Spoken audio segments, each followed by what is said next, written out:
Hello tout le monde, on espère que ça joue, on est content de vous retrouver pour une nouvelle vidéo et ça y est, après presque 4 heures de TGV, Jonas et moi on vient d'arriver sur Paris, on vient de laisser nos bagages à l'hôtel et on profite justement de vous expliquer la raison pour laquelle aujourd'hui on est à Paris et ça pour les 2 prochains jours. Pour vous remettre un peu dans le contexte, on a été invité par la manufacture Breguet ici à Paris pour ces 2 prochains jours et encore un petit peu aujourd'hui parce qu'il est 17 h pour la découverte d'une toute nouvelle pièce. Alors la montre existe déjà dans leur catalogue mais ils la relancent. Alors l'idée c'est pas vous dire même trop plus, actuellement. Vraiment le modèle qui relance n'existe actuellement plus. C'est un modèle extrêmement iconique de la part de Breguet, un modèle assez intéressant surtout pour nous, pour un peu ce qu'on représente, peut-être pour vous aussi. Vous avez peut-être déjà deviné peut-être ce que c'est d'une certaine manière. Si vous connaissez bien Breguet, c'est pas impossible. Mais l'idée de ce genre d'événement, c'est pour la marque un peu de nous instaurer, de nous mettre à fond dans le délire, de nous faire vivre des expériences de malades. Et nous, on a aussi envie, à travers cette vidéo, de vous faire vivre cette expérience avec nous. Et puis, à la fin de tout ce cheminement, on va découvrir la pièce, on va la porter et on va vous en faire des plans. Donc restez avec nous, franchement ça va être 3 jours assez tarés pour nous et pour vous aussi je pense, donc suite au prochain épisode. Bon, c'est bon Alex, on leur annonce finalement quelle montre il s'agit. Breguet nous a invités pour ces 3 jours pour découvrir le tout nouveau modèle que Breguet va sortir pour refaire, en fait pour ressortir un modèle iconique, c'est la Type 20 qui, pour mémoire, et vous aurez l'occasion d'en découvrir beaucoup plus parce qu'après on va se plonger dans les jours qui vont venir sur toute l'histoire, le pourquoi du comment, mais en gros c'est une montre d'aviation qui est née comme ça, c'est une montre très sportive. Dans les années 55, Breguet a créé tout ça dans l'idée de répondre à un besoin professionnel. C'est hyper intéressant, l'histoire, on en a beaucoup potassé, on se réjouit justement de découvrir demain qui va être justement la journée où on va être ancré là-dedans, où on va découvrir énormément de choses, on sera dans un musée, etc. Ça va être assez taré et franchement on se réjouit.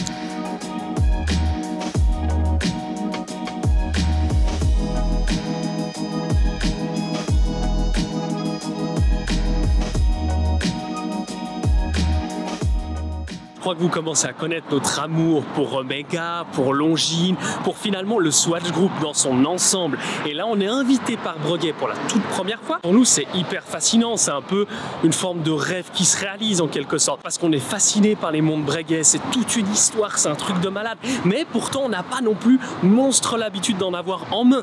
Donc nous, c'est vraiment un peu une découverte comme avec vous aujourd'hui pour cette vidéo. Ah déjà, à 11 h demain, on a rendez-vous à l'hôtel. Après, il y a l'accueil au Bourget, visite du musée.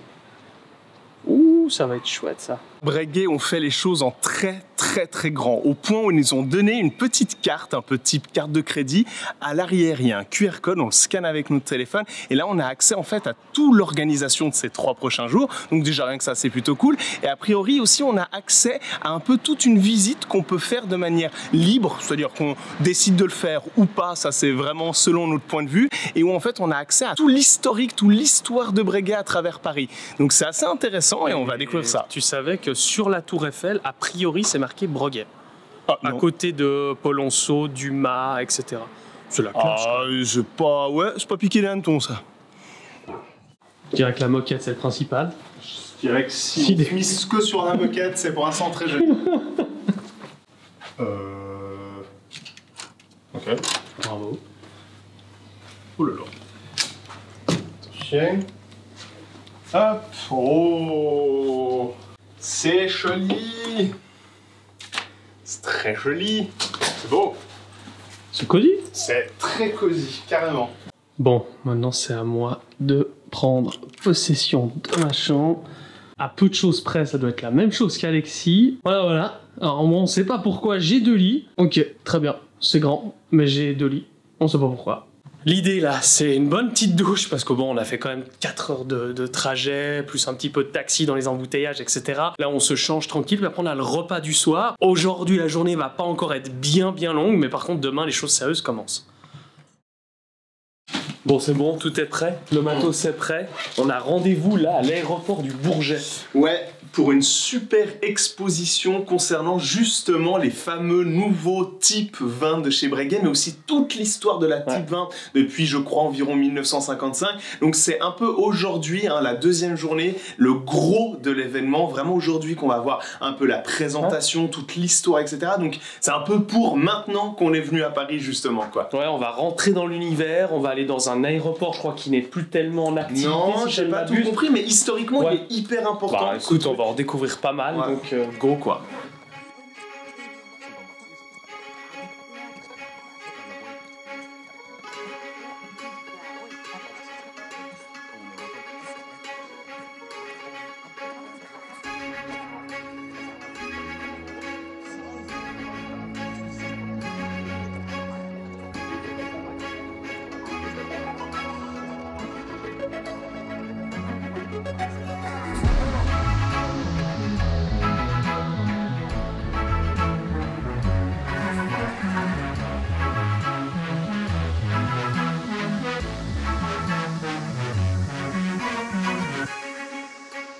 Bon Alex, c'est parti mon kiki. Tu vois là-bas la fusée? C'est bon pour toi? T'as 10 minutes encore, entendre. Ouais, c'est vrai, pour me préparer un petit peu, bon c'est cool quand même. Allez, go.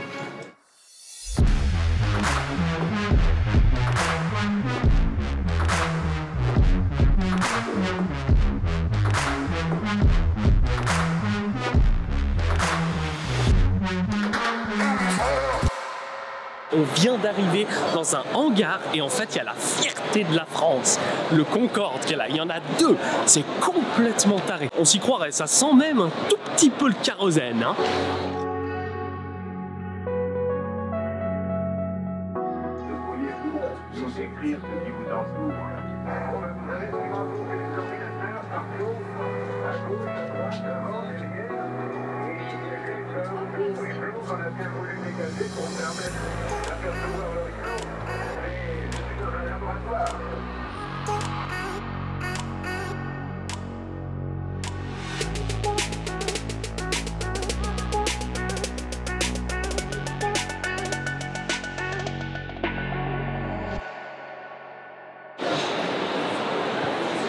Et franchement, ceux qui ont peur de l'avion maintenant, moi j'oserais jamais rentrer dans un Concorde comme ça de l'époque.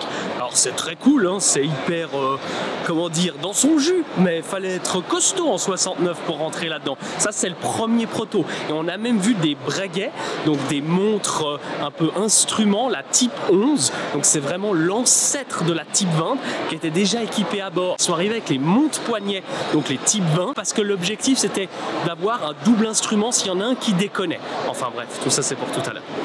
Alex, t'as pigé un peu ce qu'on vient de faire? Pas du tout, mais il n'empêche que c'est fascinant.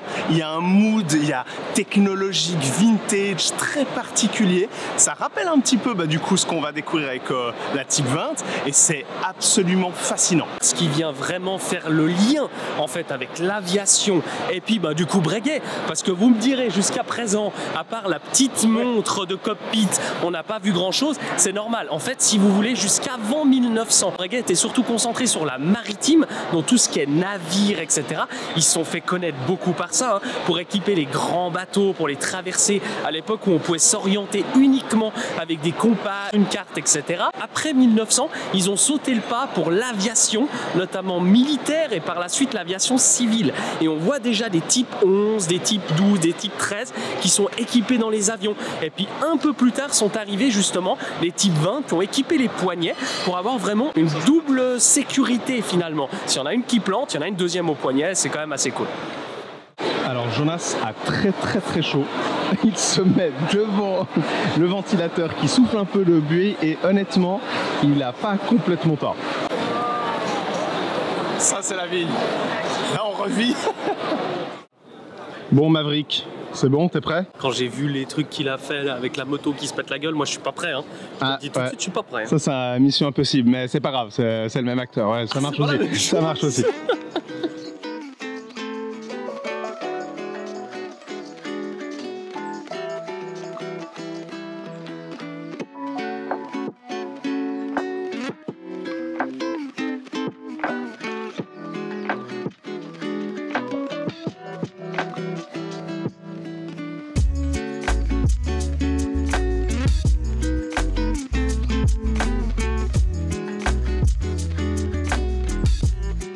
Bon, vous le saviez sûrement pas, et c'est pas pour rien qu'on est entouré de beaux avions, c'est qu'en fait à l'époque, en 1919 et encore un peu après, il y avait un peu la conquête des traversées de l'Atlantique, etc., de est en ouest, enfin vraiment de faire des parcours de fou, c'était plus de 30 heures, ça a mis du temps à s'achever, et puis derrière nous, il y a un avion qui a été piloté par des Français, et c'était l'avion Breguet. Et ils étaient fous ceux qui montaient là-dedans. Mon Dieu. Là on est dans la petite partie après les avions, les hélicoptères, et quand on voit certains trucs où les mecs ils étaient juste dans des cages en acier, enfin c'est taré. Mais on retrouve, tu vois, Breguet. Ouais, un peu de partout. nouveau. Ouais.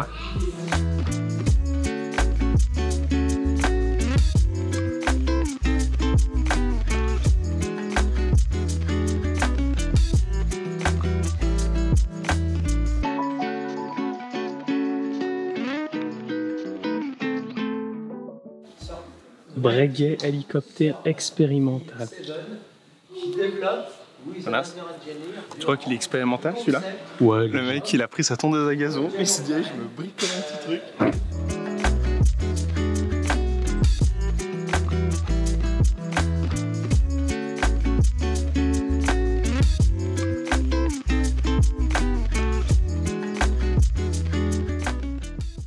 Bon, avant on était vraiment sur les hélicoptères, donc des choses quand même assez modernes. Maintenant on revient dans le passé, dans les tout premiers avions, les dirigeables et les premiers moteurs électriques. Donc là on est en 1850. C'est hyper impressionnant. Chapeau quoi.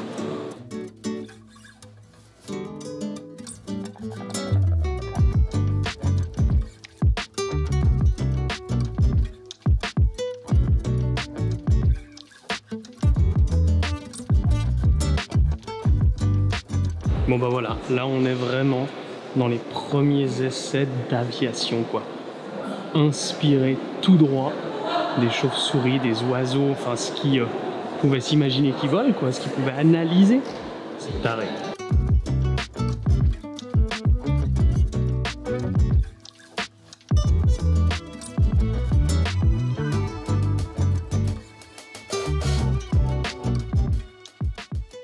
Bon bah voilà, maintenant on a fini tout le côté aviation, donc pour expliquer un peu ce que dans les années 1900 Breguet ont beaucoup fait, pour illustrer ce côté type 20 forcément, puis maintenant on passe sur le côté atelier, donc vraiment horlogerie pour le coup. Et là il y a pas mal de petits ateliers perlage, il y a de l'anglage, des finitions, c'est assez intéressant.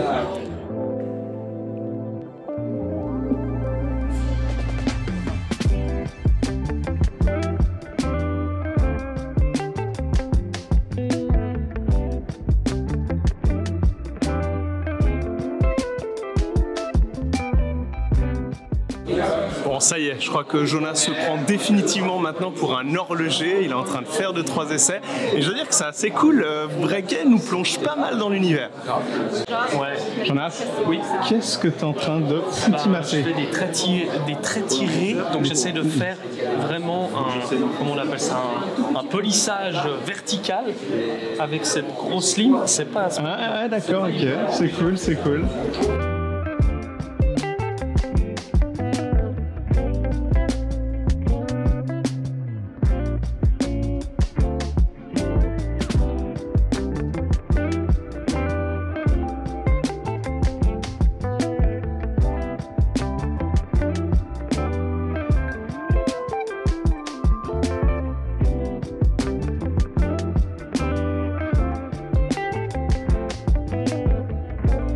calibre 728. Donc les rubis déjà encastré dedans, ouais. C'est beau, hein, c'est poli, c'est... Ça c'est moi qui ai fait. Je suis assez impressionné du travail. Traditionnel. Voilà.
Bon, ça y est, on est enfin devant ce fameux nouveau calibre avec cette fameuse masse oscillante en or noir.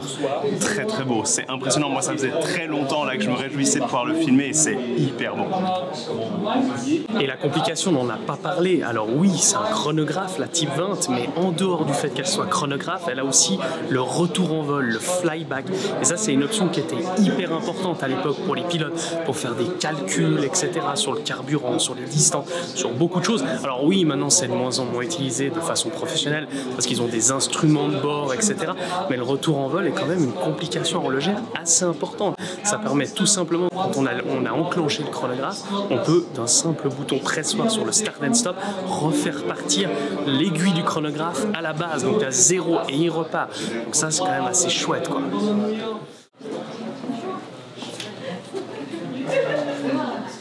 A priori, la dernière étape de cette visite d'aujourd'hui soit l'histoire vraiment du modèle Type 20 de chez Breguet. Donc c'est assez cool, c'est hyper bien mis en place. Encore une fois, Breguet a tout fait en sorte qu'on soit vraiment dans l'élément, dans le truc, et c'est vraiment chouette. Et là, je me réjouis parce qu'à l'intérieur, il a l'air d'avoir de vrais vieux modèles. D'abord des fameux tableaux de bord qui étaient utilisés dans l'aviation, et ensuite des montres poignets.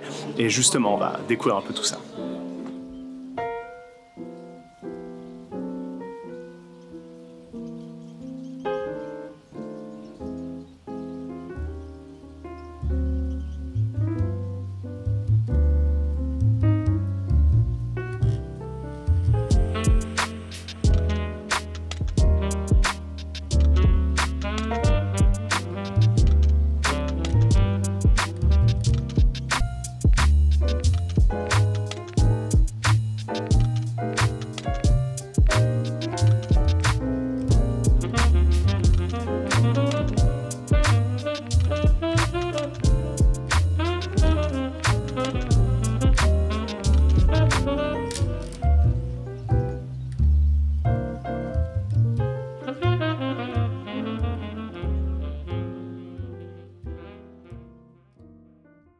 Bon, ça y est, on a fait le tour, j'en ai assez moi, de vraiment l'aspect historique, l'évolution aussi bien technique que de design, depuis vraiment les tout débuts avec ces espèces de montres qui étaient directement dans les tableaux de bord des avions finalement, jusqu'aux montres poignets avec les premières montres dans les années 1950-55, jusqu'à l'évolution de la Type 20, jusqu'à maintenant en fait. On se réjouit de vraiment découvrir une bonne fois pour toutes la toute nouvelle, mais je trouve impressionnant, c'est vraiment vous partager ce que je ressens là tout de suite, c'est vraiment ce truc où globalement c'est rare de voir une manufacture où on voit vraiment l'histoire, l'évolution de tous les points de vue pendant très longtemps comme ça, c'est impressionnant. Moi c'est surtout l'aspect design qui me marque, mais l'aspect technique est aussi très marquant, mais l'aspect design c'est impressionnant, ils l'ont tourné dans tous les sens, ils ont tout essayé et c'est cool, c'est jamais une finalité en fait. Même aujourd'hui, Breguet va sortir cette nouvelle Type 20.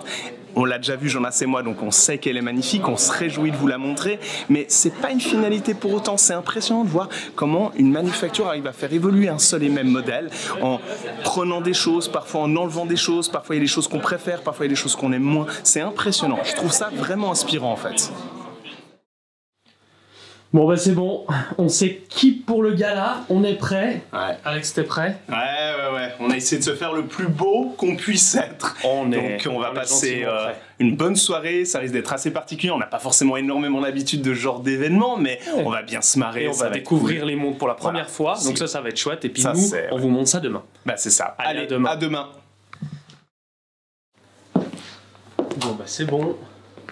On est arrivé, on est prêt pour shooter, le moment tant attendu. Troisième et dernier jour, là on est vraiment dans le moment où on peut enfin vraiment prendre les montres en main dans un environnement tranquille. On est dans une petite suite, très agréable, c'est très cool. Ouais. C'est pas souvent qu'on a la chance d'avoir un moment comme ça. Là on a bien 1 heure devant nous pour shooter les deux montres. Parce que oui, il y a deux modèles, on l'a découvert hier soir pendant l'événement, pendant le gala. Je vous explique pas, on était tous et toutes super bien habillés sur notre 31. C'était la première fois pour Alexis et moi, mais on a vraiment bien profité. C'était pas le moment pour nous de vous filmer le truc. Ça nous a déjà donné une bonne idée de ce qu'allaient être les montres. Et là, on a les deux sous les yeux. Et vous allez voir, vous allez vous régaler.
Pour vous la faire courte, en fait, il y a deux versions.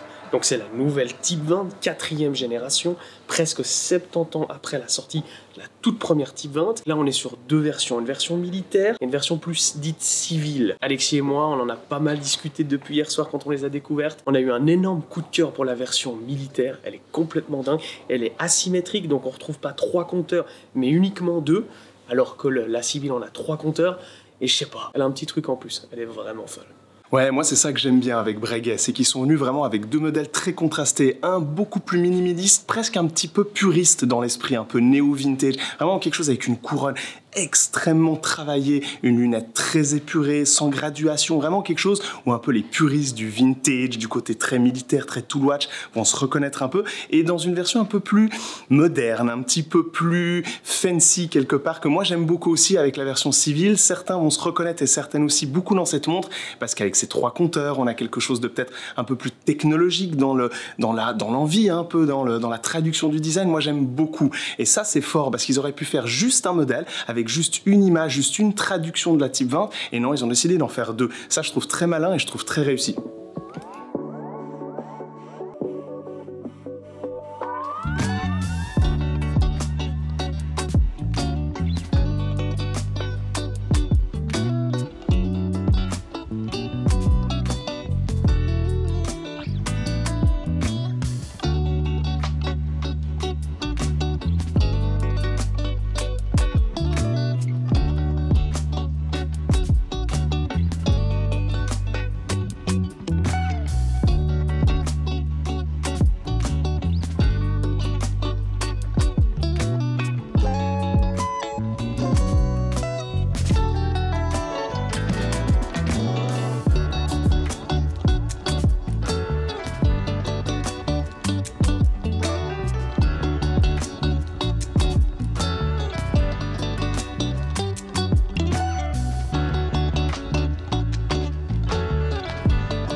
Ça c'est cadeau pour Alexis, c'est le vertige, il adore.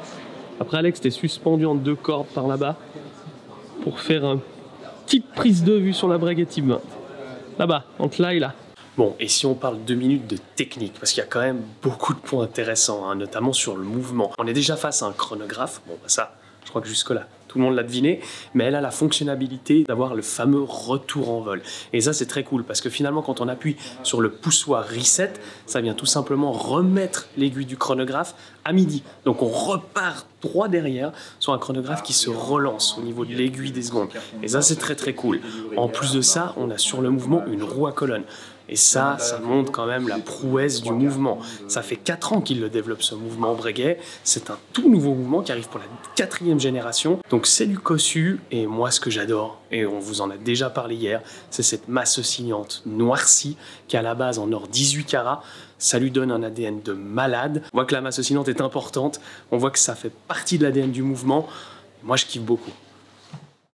Voilà, ça c'est les backstage. Ça c'est Alexis en train de se péter le dos. Ce qui est impressionnant, c'est que là, on vous parle depuis 3 jours, hein, bon, depuis toute cette vidéo, de Breguet. Je veux dire, on parle d'une des manufactures les plus prestigieuses, les plus haute finition, haute décoration, haute horlogerie au final. Donc quand ils arrivent comme ça avec un nouveau modèle Type 20 qui n'arrive pas nulle part, ça on vous l'a expliqué plus tôt, hein, quelque part c'est vraiment le meilleur des deux mondes. C'est vraiment des montres orientées pour des personnes qui ont envie d'aller dans le sportif, dans l'héritage aviation, un peu vintage comme ça, mais avec vraiment tout le savoir-faire Breguet. Moi ça m'impressionne sincèrement, parce que là on a l'habitude de voir des montres un peu sportives qui parfois justement font la part belle sur tout ce qui est finition, ce qui est normal puisqu'on parle souvent de manufacture un peu plus entrée de gamme ou un peu plus milieu de gamme. Là, on est chez Breguet. C'est très impressionnant, c'est très bien fait et c'est très beau.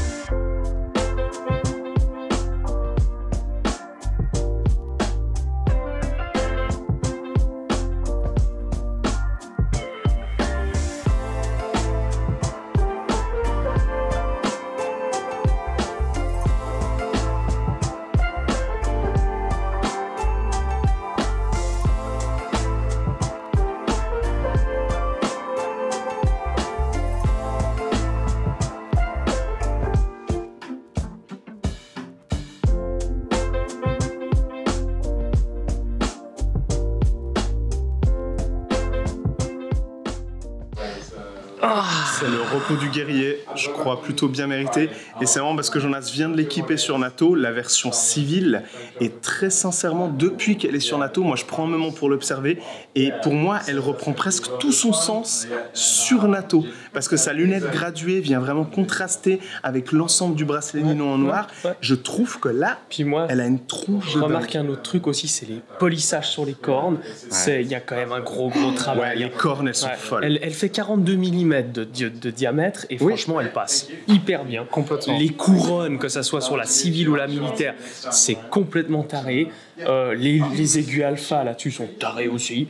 Enfin voilà, c'est beaucoup de détails, hein. Vous l'aurez compris, une montre comme ça, c'est rempli de détails. On pourrait passer, je sais pas, les 3-4 prochaines semaines avec, ça serait pas mal pour la découvrir.